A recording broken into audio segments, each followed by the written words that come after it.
కనకదుర్గ పోలేరమ్మ తల్లి జ్యోతిషాలయం జడ్చెర్ల నాగ సాధువు అఘోరాల దగ్గర వాక్సిద్ధి మంత్రసిద్ధి పొంది ఎంతో మందికి జ్యోతిష్యం ద్వారా శాశ్వత పరిష్కారం చూపిస్తూ అందరి ఆదరణ అభిమానం పొందుతున్న కోయ గురూజీ దుర్గారాజు గారు మా అడ్రస్ పాత బస్టాండ్ పక్కన జడ్చెర్ల.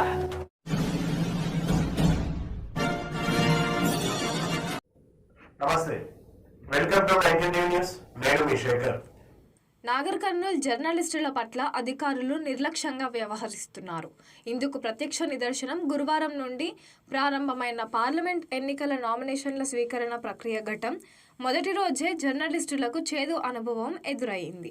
ఎన్నికల నిబంధనలకు అనుగుణంగా 100 మీటర్లు దాటిన తర్వాత ఒక మీడియా పాయింట్ను ఏర్పాటు చేయడం ఆనవాయితీ. ప్రతి ఎన్నికల సమయంలో ముందుగానే జర్నలిస్టులతో సమావేశాన్ని ఏర్పాటు చేసి ఎన్నికల సమయంలో జర్నలిస్టుల పాత్ర, సౌకర్యాల కల్పన కోసం అధికారుల విధులపై సమావేశాన్ని ఏర్పాటు చేయడం ఆనవాయితీ. ఇదిలా ఉండగా జిల్లా పౌర సంబంధాల శాఖ అధికారిని ఈ విషయమై సంప్రదించినా నిర్లక్ష్యంగా వ్యవహరించారని జర్నలిస్టులు ఆరోపిస్తున్నారు. మీడియా పట్ల అధికారుల పనితీరును పలు పత్రికలు, ఎలక్ట్రానిక్ మీడియా జర్నలిస్టులు, ఫోటో, వీడియో జర్నలిస్టులు అసహనం వ్యక్తం చేస్తూ ఈ విషయంపై కలెక్టర్కు ఫిర్యాదు చేస్తామని తెలిపారు. మీడియాకు సౌకర్యాలు కల్పించడంలో జిల్లా పౌర సంబంధాల శాఖ అధికారులు నిర్లక్ష్యం తగదని Telangana electronic media journalist union జిల్లా అధ్యక్షుడు కానాపురం ప్రదీప్, TUWJH 143 జిల్లా కార్యదర్శి రాజేష్ గౌడ్ అన్నారు.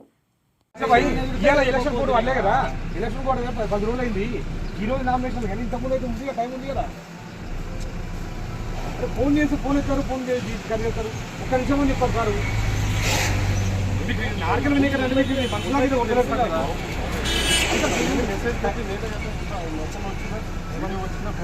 వీడియోలు ఎవరు కాదు సార్, మీరు అంటే మీకు రావద్దంటారా? మీరు అవును చేయాలి సార్. నేను మీకు 10:30 ముందు